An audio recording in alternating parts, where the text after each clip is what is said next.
Awesome.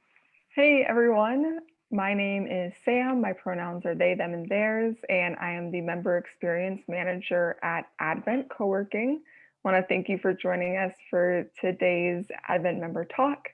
If you've been joining us each week, this is a weekly event we put on every Tuesday at 4:30. Each week features a different one of our members on the topic of their choosing.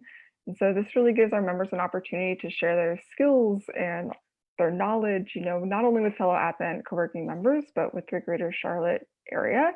So I'm super excited to be joined by our member Cameron today. And he's going to be going over Voting 101. So if you have any questions, if you're watching on Zoom, just add them to the Q&A, or if you're on Facebook, comment them, and we'll have a short Q&A at the end. So Cameron, I will hand it over to you. Thank you so much, Sam. My name is Cameron Pruette. My pronouns are he, him. I am the president of the LGBTQ Democrats in Mecklenburg County, and I also teach youth mental health first aid. And today I just really wanted to take an opportunity, a little bit of a refresher, probably for most of us, but also this year is a weird year for everyone. And so what is voting like during a pandemic this year in Mecklenburg County? So most of this presentation is going to be nonpartisan. Every link I share in here is either from the government or from a nonpartisan advocacy group. I am, of course, obviously biased as the head of the LGBTQ Democrats, but I want to make sure that the information I give you is accessible for everyone, regardless of partisan or no partisan identity. So first of all, obviously, we're going to talk about registering to vote. So I've got the links there. Vote.org is always the easiest because it's got a catchy name, and it will tell you, even if you live across the state line in South Carolina, or if you live outside of Mecklenburg County, how you can register to vote, how you can request an absentee ballot, how to early vote. All that information is really housed at vote.org, which is a nonpartisan entity. You can also check your registration to vote. If you've moved or you're not sure you're registered, or you just want to check on where your precinct is, that ncsbe.gov at the bottom there is where you can check your registration. I will upload this and post all my links as well to the group when I'm done, for any Advent members who might want to follow up on this. I also have voter registration forms on my desk. If you've been to Advent, I have one of the dedicated desks on the second floor. It's got Baby Yoda and rainbows, so it's a little hard to miss, but I'll have some registration forms you can put on there. So you can register online right now. This is through the DMV's online portal. You do have to have a North Carolina voter or a North Carolina identification to be able to register online with the DMV. You don't need identification to vote this year currently. Things could change. But right now, you do not need a driver's license or a state issued ID to vote. You just need your voter ID card when you go in person. You can also take your form. If you print it off and fill it out, you can take it directly to the Board of Elections. This is true for a lot of different things, not just registering to vote. I've got their address there. Again, I will also upload that as more information too. And of course, you can mail it in as well. October 9th is the last day to register to vote in the 2020 election. Again, we are less than 100 days. I know, especially presidential elections in the United States feel like they last eons and decades, but we are less than 100 days to the election, and less than 60 days from your deadline to register to vote. So October 9th, you either need to have taken that form to the Board of Elections or have it postmarked by that date. You can also fax it. If anyone has a fax machine still, you can fax it at that number there, 704-319-9722. So registering to vote is obviously the first step in our process. So you have a lot of options in North Carolina of how you vote. You can vote by mail, also called absentee voting, where you register for that. They'll send you a ballot in the mail, and then you send it back in. And it just has to be postmarked by Election Day, which is November 3rd. So we're gonna talk about absentee voting first. If you are going to vote absentee, you should request your absentee ballot now, right? We know that people are going to try and vote in ways that they feel safe this year. And obviously, one of the safest ways is to not have to show up at the polls at all. In a normal election year, Mecklenburg County gets about 5,000 absentee ballot requests. There are already 18,000 absentee ballot requests in the Mecklenburg Board of Elections.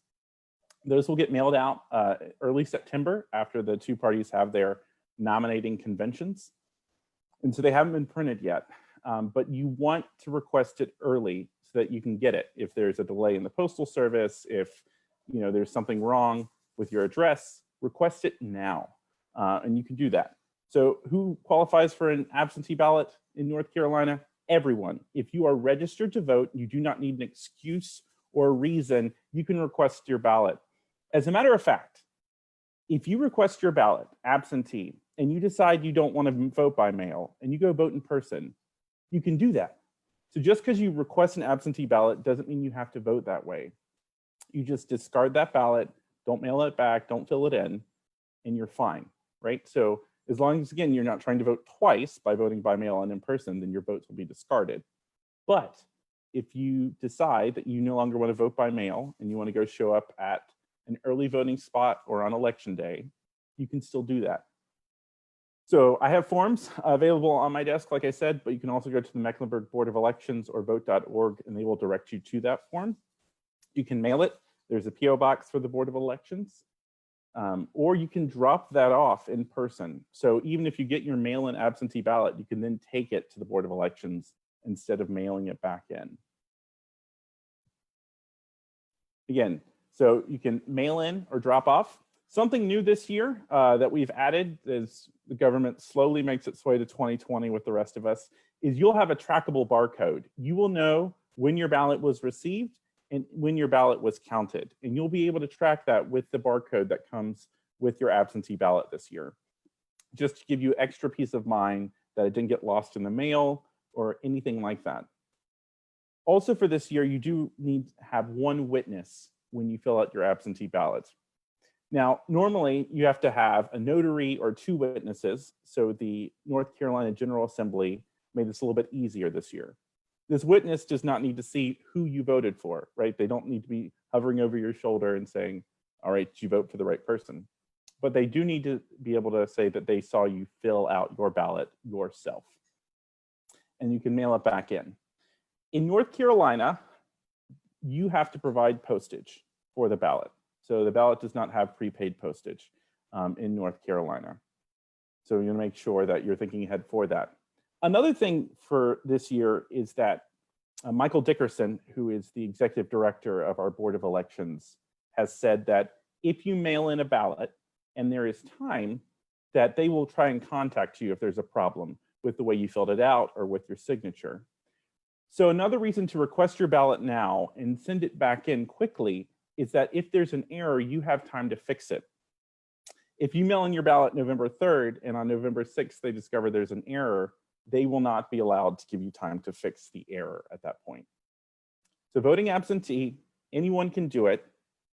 You can decide later that you don't want to vote by mail and send it in early because it's trackable and you can fix any errors that might come up with that ballot.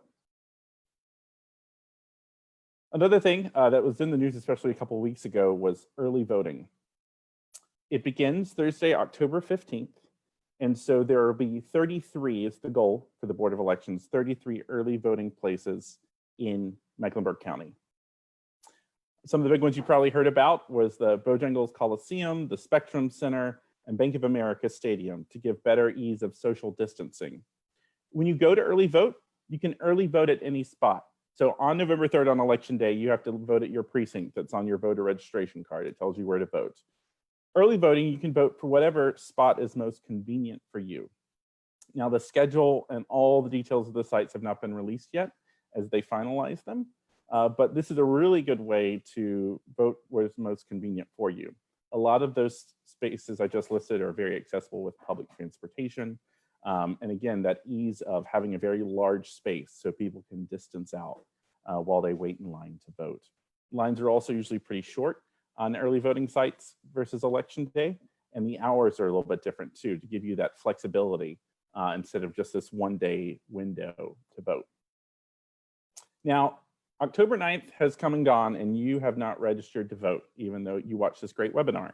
So what are you going to do? Well, there are a couple places where you can do OneStop early voting registration. These will be announced as the Board of Elections announces its 33 polling sites. Not every early polling site is a one-stop registration voting site. What this means is, though, that you can register to vote at the same time that you vote. So you do need photo ID to do one-stop same-day registration, but this will allow you to kind of catch up if you, for some reason, weren't able to get something in before, you postmarked your registration form too late. So you can register and vote in the same day. Again, these are limited sites. They're not all 33. Like I said, you can early vote at any site if you're already registered to vote. And there'll be more details of those released. And again, trying to keep in mind that all poll workers will be required to wear PPE, so masks. They're even talking about, when you go to the touchscreen machine, that you will be given your stylus or pen, and that will be yours to keep. They're even talking about you get your I voted sticker, but it's on the pen wrapped around, right? So definitely trying to think of how we're keeping people safe and giving them a chance to vote in person if for some reason the absentee or mail-in ballot doesn't work for them. So a couple of things about Election Day. You have a right to vote. If you are a citizen of this state and you have registered to vote, no one should deny your right to vote. Currently in North Carolina, they may not ask for photo ID for you to vote. No one should be denied the right to vote. In Mecklenburg, just within the past year, we have a case of someone who was asked for their photo ID because the poll worker did not think their gender identity or expression matched what they had them registered as. So if you feel on Election Day, early voting, or for any reason that your right to vote is being suppressed because of your race, your gender identity or expression, your sexual orientation, your address, right? There are hotlines available for you. The one I provided here is from Democracy North Carolina, which is a nonpartisan group that advocates to make voting easier for everyone. 888-OUR-VOTE is their hotline, and they will be available to help you challenge that process and also help empower you to vote. Again, as with all these things in the process and most things in life, the earlier you go to set up your early voting, to register, to request an absentee ballot, the more likely you are to get a favorable resolution if your right to vote is being challenged. So you're on Election Day, let's say it's November 3rd, you show up and the poll worker says you're not on our list for the precinct. The next words out of your mouth are, I would like a provisional ballot. A provisional ballot is you saying, I believe I have the right to vote here. And what will happen is you will get a ballot and you will fill it out and then it will be researched.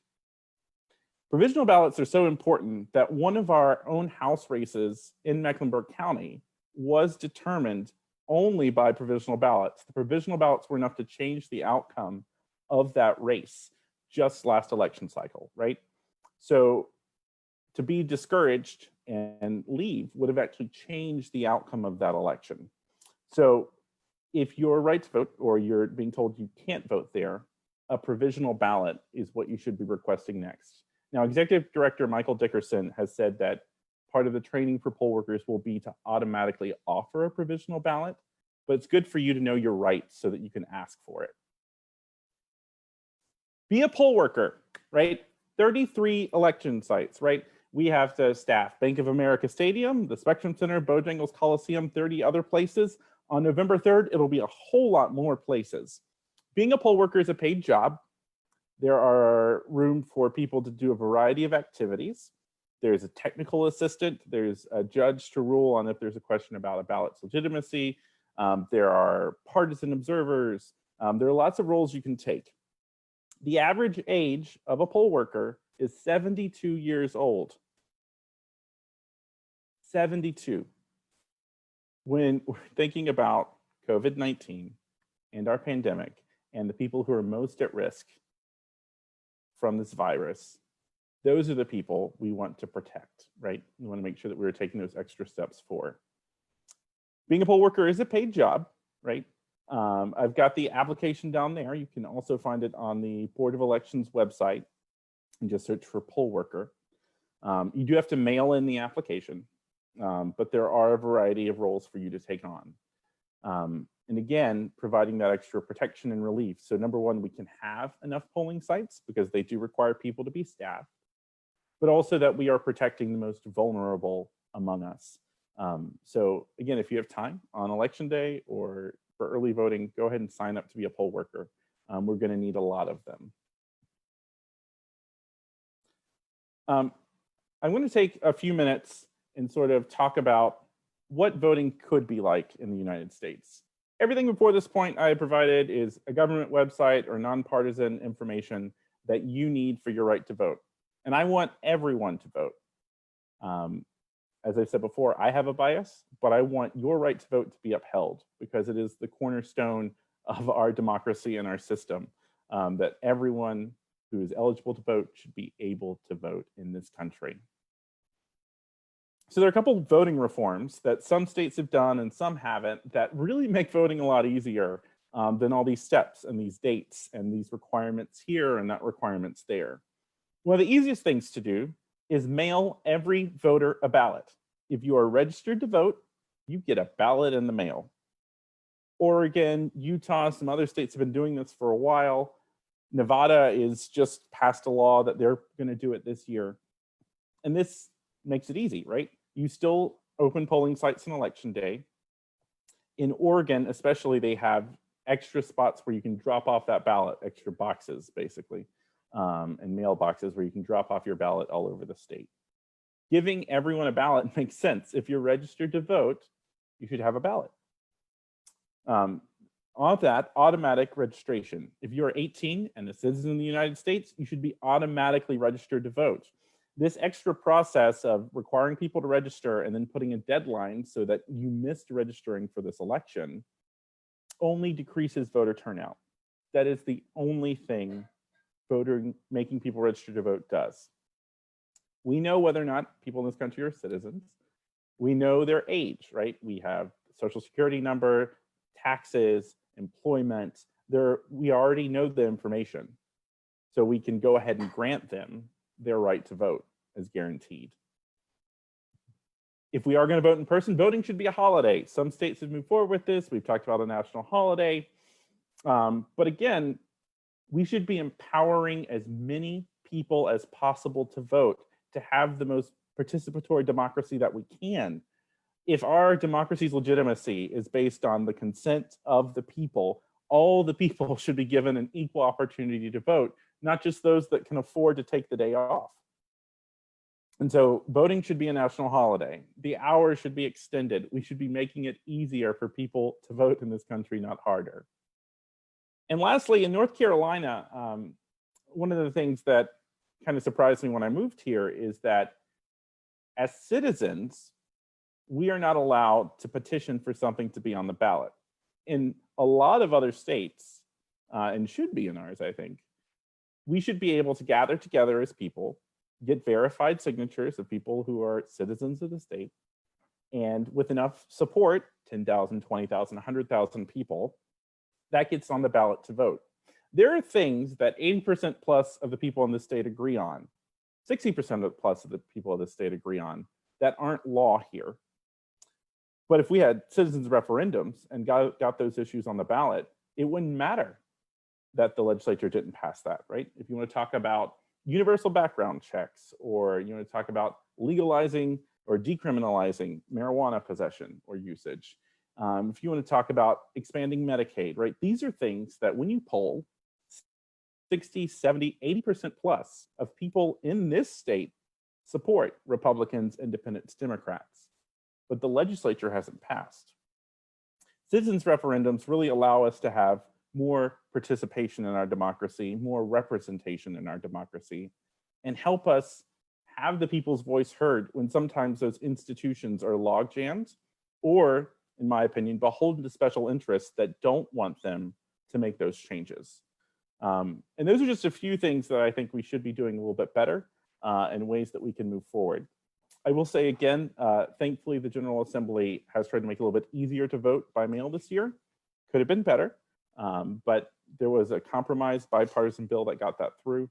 And again, please, please, please vote. One of the most effective tools of voter suppression is people trying to convince you that your vote doesn't matter, that nothing will change. As I said before, one of our own House races in 2018 was decided by those provisional ballots. People who would be even more discouraged to vote because they tried to show up and their vote was attempted to be denied them.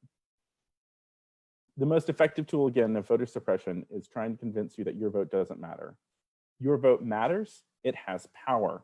When we are trying to force our government to listen to us, right? We protest, we petition, we rally, we write letters, we do all sorts of different actions, and voting is part of that toolkit. If we want to seek change in our system, we need to vote in new leadership and hold them accountable. So thank you for your time. I know that was a lot of information compact in a short amount of time, but if we have any questions, I will be happy to answer them. Thank you, Cameron. That was a lot of information. It was. I'm super impressed at how succinctly you shared all of that, so thank you so much. Thank you. First question we have in, are there any ways to volunteer to drive people to the polls or whatever the equivalent of that is during a pandemic? So I haven't seen any of those this year. Those do happen a lot. A lot of times those are more functions of parties or candidates who are usually working with that. So I would encourage you to maybe reach out to your local party leaders, whichever of the many parties there are that you want to reach out to. I know that the Board of Elections has tried to make some of those polling sites accessible by public transportation as well. Gotcha. Another question is, as we see the U.S. Postal Service being defunded, I know I've seen some things kind of from them about saying, like, make sure you're mailing it in by this date. It's going to take this long. Do you have any information on that? So I don't know anything about our specific postal services. I have read articles about how some post offices may be shutting down. That's why, I would just, as you probably can imagine, is that earliness of it, right? Because you get to track your ballot this year, right? So once you've got it, it's got a barcode on it, and you will know when it's been received and when it's been counted. And so that's why you can request it right now. In that way, you get it early September, mid-September, and you send it back immediately or drop it off in person. If you're worried, the Board of Elections is open usually 8 to 5, Monday through Friday, and you can drop it off in person there. Yeah, awesome. And actually, Lucas, to your question about driving people to the polls, Yes. I actually worked for Democracy North Carolina during the 2016 election. Yeah. Just for like get out the vote stuff. And we did have a drive to the polls program set up. I remember that I picked up this one woman like end of the day, like pulled up last minute. So that is a really important service that folks need. So I don't know if Democracy North Carolina is organizing that this year. I don't know what that looks like in a pandemic. But I would definitely go to democracync.org. I imagine that they will be trying to think through what that will look like. Yeah. Yeah, absolutely. Let's see. Good questions. For sure. So another one, oh gosh, find this. Okay. Another thing would be like, I think a lot of folks are struggling. This is not Advent co-working opinion. This is just Sam. A lot of folks are struggling, with this election, with having not so great candidates on kind of either side of the party line here. But obviously it's still important for folks, as you say, like to vote and all of that. Do you have any advice for folks on figuring out, I don't know, just kind of thinking through that process? Sure. Well, number one, I would say your most important vote is not who you vote for president this year. That matters. We know it matters. But right now on your ballot in 2020, you're going to vote for judges.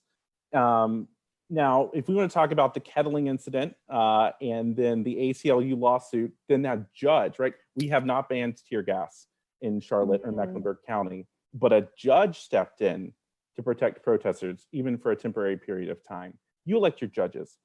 If you want to talk about changing things in our state, whether that is, LGBTQ plus protections, minimum wage increases, Medicaid expansion, the North Carolina General Assembly will decide that. And it was one of our House delegates in the General Assembly, the representatives, won as a Democrat by 60 provisional ballots. And so those votes matter almost more so because that's where a lot of we've seen what city council can and can't do, and the county commission is also entirely up. So thinking about education, a lot of the homelessness response, those sorts of things. So, there will be more than 2 options for president.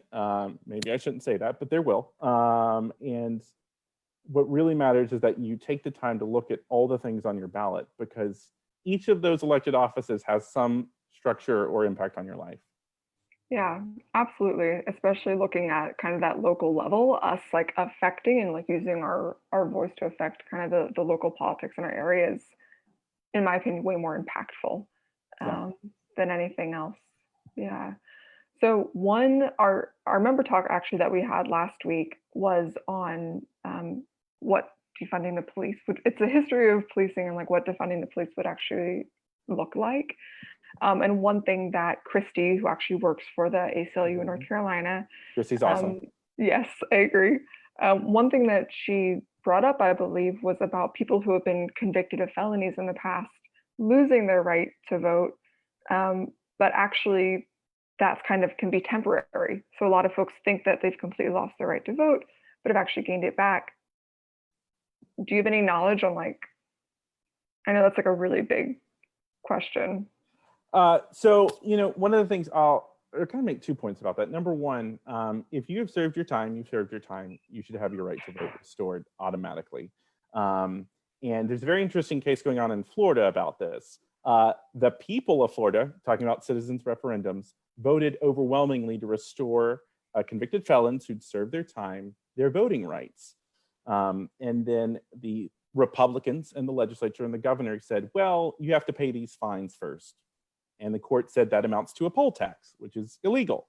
And so they kept trying to push these ways to get people to not have the right to vote. So I absolutely think it should be automatic, that once you've served your time, your right to vote is restored. If we believe that the punishment is enough for the community or rehabilitation has occurred, that's a whole separate conversation we could have about justice in this state and country. But you should automatically have your rights returned. And again, people support that. It is institutions that tend to oppose that. North Carolina is not as bad when it comes to for-profit prisons per se, but we still, at least privately owned prisons, but we still struggle with prison labor and benefiting from that. Absolutely. Yes, that is a whole other conversation. Yeah. Christy also shared a lot of information in a short period of time, and we could. She did fantastic. Yeah. Oh for hours. It. Yeah. But thank you so much, Cameron, and for everyone watching.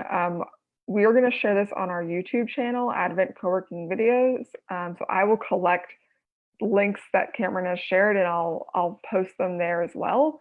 And we can also post them just in comments here. But if you are an Advent member and you're in the space, we actually shared a post on our Instagram last week that shows Cameron at his desk, so you can go check it out. You may get a sticker or a button. They're free to take for anyone. Yep. That's good, because I definitely took a button and I was like, am I allowed to take a button? Yes. Cool. And I do also have voter registration forms and absentee ballot request forms there too. Awesome. So Cameron, if folks do want to be able to reach you, let's say they're not a member at Advent, how can they reach out to you? How can they learn more about the work that you do? My name is on Facebook and it's public, so you can always go there and find me on social media. I know that the Advent post had my social media tags on there too. MECDEM, LGBTQ.org is for our LGBTQ MECDEM's work that we do. And we are happy to partner with anyone working towards equality. I know when to take off my partisan hat if I need to, but any of those are really good ways to reach out to me. Awesome. Well, thank you again so much. And thank you to everyone who's joined us for our member talk today. I hope that we will see you next Tuesday, 4:30. One of our members, Keith, is going to be talking about some social media stuff. But awesome. Well, I hope you all have a great evening. Thanks, Cameron. Thanks, Sam.